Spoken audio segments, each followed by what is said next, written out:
कैसे मारेगा, मारा तो सूरजमुखी का निर्देश करेंगे। उसके बाद की चतुराम से मारा थोड़ा जोर से महाराजा सूरजमल अमर रहे,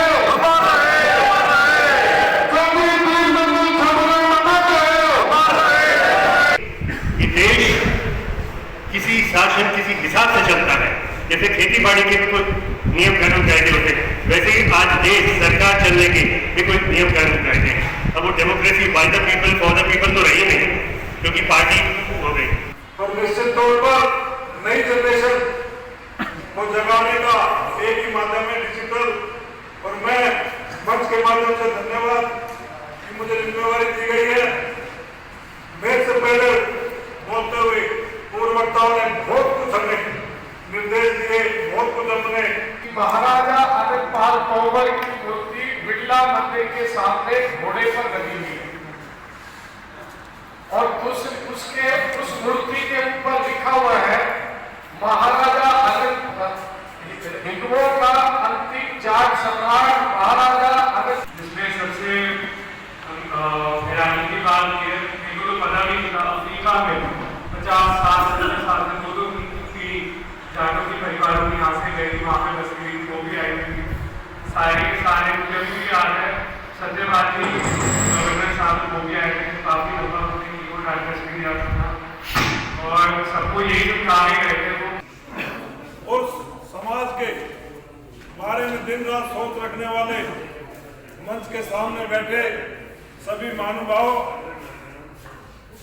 आज कलसानिया जी ने जो हमें समय दिया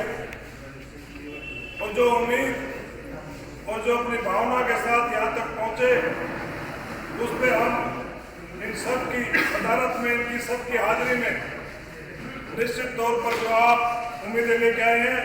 उसको पूरा करने का काम करेंगे। और बात सच है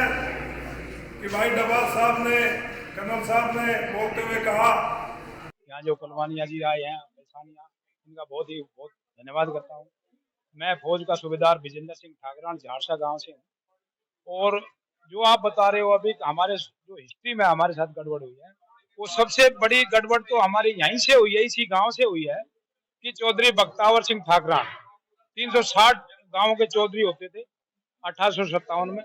अंग्रेजों के साथ उनकी इतनी दुश्मनी थी कि जो अंग्रेजों ने यहाँ यातनाएं दी थी उस टाइम, उन्होंने 250 अंग्रेजों को मार के यहाँ इसी एरिया में, जो दिल्ली से भागे थे 1857 की क्रांति में, उनको यहाँ मार गए। उन्हीं के परिवार से ये ओम प्रकाश चौधरी जी है, चौधरी परिवार है। जो चौधरी बख्तावर सिंह के जो हिस्ट्री है, वही यहाँ के जो जितने हिस्ट्री लिखने वाले थे, उन्होंने चौधरी का नाम कहीं भी नहीं लिखा, जो कि सबसे महान पहली जो क्रांति थी स्वतंत्रता की, उसमें वो नंबर 1 थे इस गुड़गांव के एरिया में। जाटों ने प्रोग्रेस बहुत किया है। जाटों ने अन्न भी पैदा करके देश को जो है ना पेट भरने का काम किया है। जाटों ने अपना खून दे करके देश की रक्षा की है। आप ये देखिए कि शहीद भगत सिंह की माता, अगर महात्मा गांधी को राष्ट्रपिता कहा जा सकता है, तो शहीद भगत सिंह की माता को राष्ट्रमाता क्यों नहीं कहा जा सकता? क्योंकि वो जाटों के साथ एक नाइंसाफी है। चाहे वो जट हो जाट हो, उनके हीरोज को यहाँ इतिहास के रूप में छुपाया जाता है, उसको जो है ना उसका सही इतिहास बताया जाता। आज राजा महेंद्र प्रताप को अभी जो विमोचन किया गया, अब जाकर के देश को पता लगा कि राजा महेंद्र प्रताप नेताजी सुभाष चंद्र से बहुत से भी जो है ना महान थे, जिन्होंने विदेशों में जाकर के सरकार बनाई। कौम के साथ ये नाइंसाफी है, क्योंकि इतिहास ठीक नहीं लिखा गया। भविष्य में हम अपनी कौम को, ये ऐसे नौजवान अब आगे बढ़ रहे हैं, हम अपनी कौम को जागृत करेंगे और आगे जो है ना लेखन कार्य खुद संभालेंगे और सरकार से निवेदन करेंगे कि इतिहास को दोबारा से लिखें। आज जो भी इस देश की जो मार्शल कौमें हैं, उनको राष्ट्रीयता का सर्टिफिकेट उनसे मांगा जा रहा है, जबकि हमारे समाज के बंधु सबसे ज्यादा सेना के अंदर शहीद हो गए अगर देश के अंदर होते हैं तो जाट कौम के होते हैं। हरियाणा, राजस्थान, उत्तर प्रदेश, हर तीसरे दिन कोई न कोई हमारे समाज का बंधु इस बॉर्डर की देश की रक्षा करते हुए शहीद होता, फिर भी उनको कभी खालिस्तानी घोषित कर देते हैं, कभी पाकिस्तानी एजेंट घोषित कर देते हैं, कभी कुछ कह देते हैं। इतिहास की रही बात, दोहरेपन की जो पीड़ा झेल रहे हैं, एक तो ये पीड़ा होगी, दूसरी पीड़ा ये है कि दूसरे महापुरुष हुए, उनके म्यूजियम जिनका इतिहास बंद कमरों में लिखा गया, उन महापुरुषों को तो संसद भवन के अंदर आपने स्थापित कर दिया, और जिन महापुरुषों ने देश धर्म की रक्षा के लिए अपनी तलवारों की नोक से इतिहास को बनाया, उस की भी प्रतिमा लगनी चाहिए। और एक और व्यक्ति है जो राजा महेंद्र प्रताप है, जो इंडियन गवर्नमेंट इन एग्जाइल पहली जो सरकार बनी थी वो उसके प्रधान थे, राष्ट्रपति थे, और उन्होंने he was the first man, पहले व्यक्ति थे जिन्होंने आईएनए की स्थापना विदेश में की थी। तो इन लोगों को तो मान दिया जाना चाहिए, इग्नोर रहे हैं, क्यों रहे हैं, ये तो जो भी राजनीतिज्ञ हैं वो जानते हैं। इन लोगों को, कई सारे ऐसे लोग भी हमारे जिनको भारत रत्न की भी मिलनी चाहिए।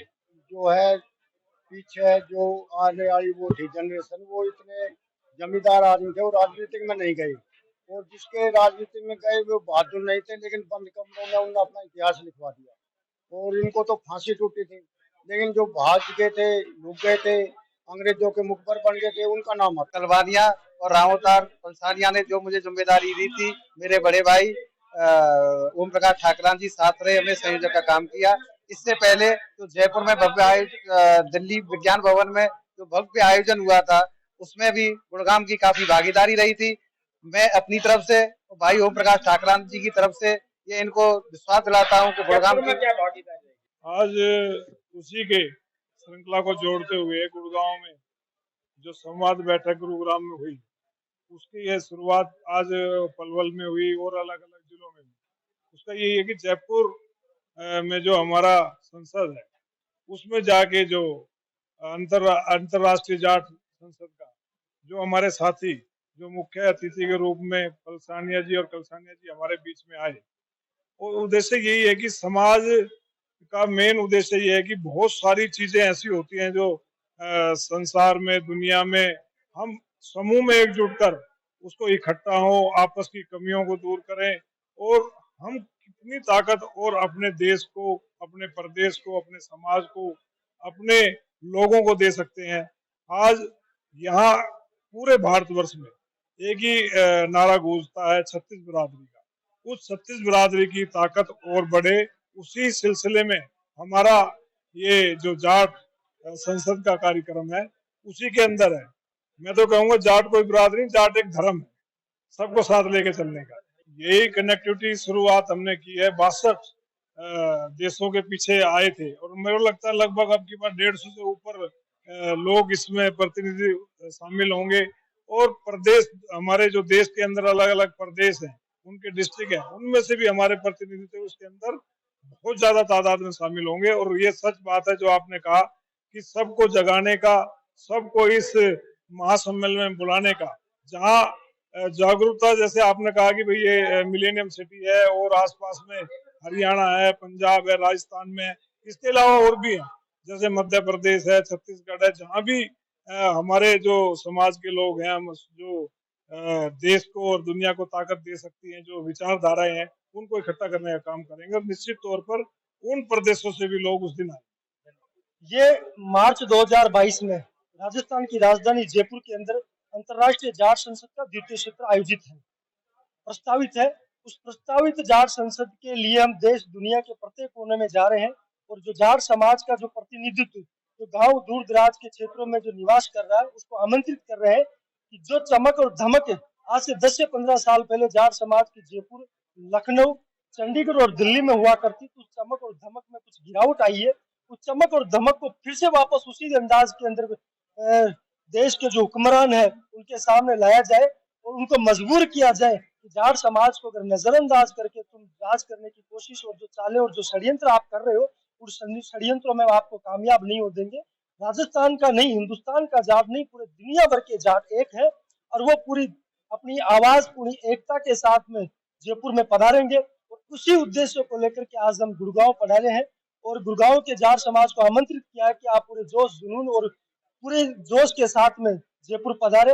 और दुनिया भर के 130 देशों में हमारा संपर्क हो चुका है, और हमारा मानना ही नहीं, पूरा विश्वास है कि जब तक मार्च 2022 नजदीक आएगी तब तक दुनिया भर के 150 देशों से जाट समाज के लोग जयपुर की धरती पर पधारेंगे और एक ऐसा गुलदस्ता हम सजाने की कोशिश कर रहे हैं कि ऊपर से लेकर नीचे तक, गांव से लेकर के शहरों तक,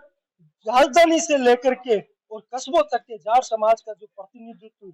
जो देश दुनिया के अंदर काम कर रहा है, अपनी प्रतिभा का लोहा मनवा रहा है, वो जयपुर की धरती पे पधारेगा और उसी की धरती के ऊपर हरियाणा की ऐसा महसूस होगा जयपुर के अंदर ये उत्तर प्रदेश है,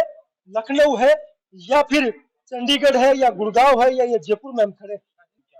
महाराजा सूरजमल जी के ऊपर में द ग्रेट महाराजा सूरजमल एक डॉक्यूमेंट्री फिल्म हमने बनाई है। उस डॉक्यूमेंट्री फिल्म का विमोचन समारोह हमने दिल्ली के विज्ञान भवन से किया है और लगातार हमने हमारा मीडिया सेटअप भी जयपुर में कर रखा है डिजिटल रूप में जाट समाज का। और उस डिजिटल रूप में हमने पूरे देश दुनिया में जितने भी जाट समाज के महापुरुष योद्धा और जो कार्य कर रहे हैं उन सब के इतिहास को हम डिजिटल रूप में लेकर आ रहे हैं। काफी काम हम कर चुके हैं और काफी योद्धाओं और महापुरुषों पे काम अभी जाए। वो संख्या तो लाखों में होगी और हमारा उम्मीद नहीं पूरा विश्वास है कि जब जयपुर की धरती पर अंतर्राष्ट्रीय जाट संसद का द्वितीय सत्र जब आयोजित होगा तो वो एक ऐसा जलजला, एक ऐसा नजारा होगा जिसके अंदर पूरे देश दुनिया की जो समाजें हैं उनको गर्व होगा कि हिंदुस्तान का नहीं पूरे दुनिया भर के जाट कितने सभ्य शालीन और अपनी संस्कृति और सभ्यता को लेकर चलने वाले, जिस तरीके से 36 कौम और बिरादरियों का नेतृत्व जाट समाज पिछले टाइम से करते आ रहा है, उसी नेतृत्व क्षमता को एक बार फिर से हम उस जयपुर की धरती से साबित करने